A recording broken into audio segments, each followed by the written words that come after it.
नमस्कार, आप देख रहे हैं यंग तरंग और आपके साथ मैं हूं अभिषेक पाठक। आज हम बात कर रहे हैं पूर्व राष्ट्रपति एपीजे अब्दुल कलाम की। एपीजे अब्दुल कलाम का नाम कौन नहीं जानता है। ये कहा जाता है कि दुनिया में गांधी के दुश्मन हो सकते हैं, दुनिया में गांधी के विरोधी हो सकते हैं, लेकिन एपीजे अब्दुल कलाम का कोई भी विरोधी नहीं होता है। एपीजे अब्दुल कलाम भारत के 11वें राष्ट्रपति थे और 2002 में एपीजे अब्दुल कलाम ने भारत के राष्ट्रपति की गद्दी संभाली थी।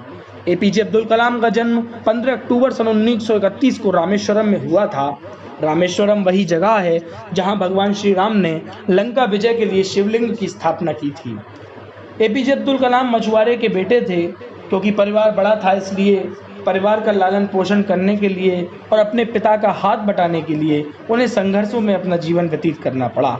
ये कहा जाता है कि एपीजे अब्दुल कलाम 4 बजे गणित की ट्यूशन पढ़ने जाते थे, उसके बाद खुदा की इबादत करते और उसके बाद अपने पिता की मदद करने के लिए अखबार बेचा करते थे। जब वे राष्ट्रपति बने तब भी उनके दरवाजे आम लोगों के लिए बंद नहीं हुए। कभी कभी तो उन्होंने खुद ही अपने द्वारा पत्र लिखकर लोगों तक अपनी बात पहुंचाई। जब वे राष्ट्रपति बने थे तो पूरे वैज्ञानिक जगत का सर फक्र से ऊंचा हो गया था। एपीजे अब्दुल कलाम उन चुनिंदा लोगों में से एक हैं जिन्हें भारत के सभी बड़े पुरस्कार मिले हैं। सन 1981 में एपीजे अब्दुल कलाम को पद्म भूषण, 1990 में पद्म विभूषण और 1997 में भारत का सबसे बड़ा पुरस्कार भारत रत्न पुरस्कार मिला था।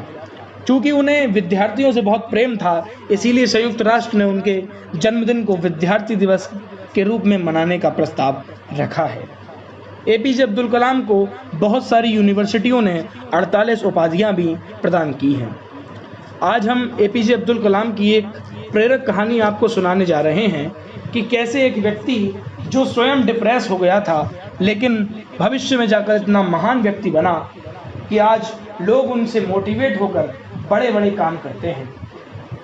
एक समय की बात है जब एपीजे अब्दुल कलाम ने एनडीए का एग्ज़ाम भरा था और एनडीए का पेपर देने के लिए उनके पास पैसे नहीं थे।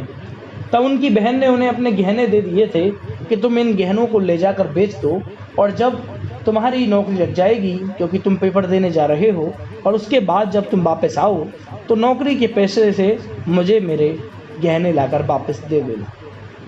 लेकिन दुर्भाग्य से एपीजे अब्दुल कलाम उस एनडीए के एग्ज़ाम में सफल न हुए और उन्होंने ऋषिकेश के पास जाकर आत्महत्या करने का विचार बनाया। लेकिन वहाँ पर एक साधु घूम रहे थे। उन साधुओं ने पूछा कि बेटा क्या बात है, तुम आज इतने डिप्रेस हो और तुम आज आत्महत्या करने का विचार क्यों कर रहे हो। तब उन्होंने पूरी कहानी बताई कि मैं अपनी बहन के गहने बेचकर यहाँ पर आया था और मेरा सिलेक्शन नहीं हुआ, अब मेरे पास घर जाने के भी पैसे नहीं हैं, ऐसे जीवन का मैं क्या करूँगा।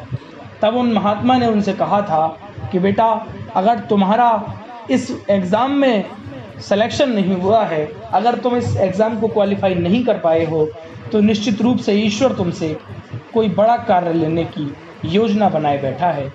और आप सभी जानते हैं कि missile man APJ Abdul Kalam एक ऐसा नाम है जिसके नाम पर दुनिया भारत के ऊपर गर्व करती है। इसीलिए कहा जाता है कि ईश्वर उनकी सहायता करता है, ईश्वर जिनसे प्यार करता है, और ईश्वर उनकी सहायता नहीं करता, ईश्वर जिन पर विश्वास करता है। इसीलिए एपीजे अब्दुल कलाम की कहानी और एपीजे अब्दुल कलाम का जीवन हमें शिक्षा देता है कि संघर्ष करने वाले कभी हार नहीं सकते, क्योंकि अंधकार से लड़ने का संकल्प कोई कर लेता है तो एक अकेला जुगनू भी सब अंधकार हर लेता है।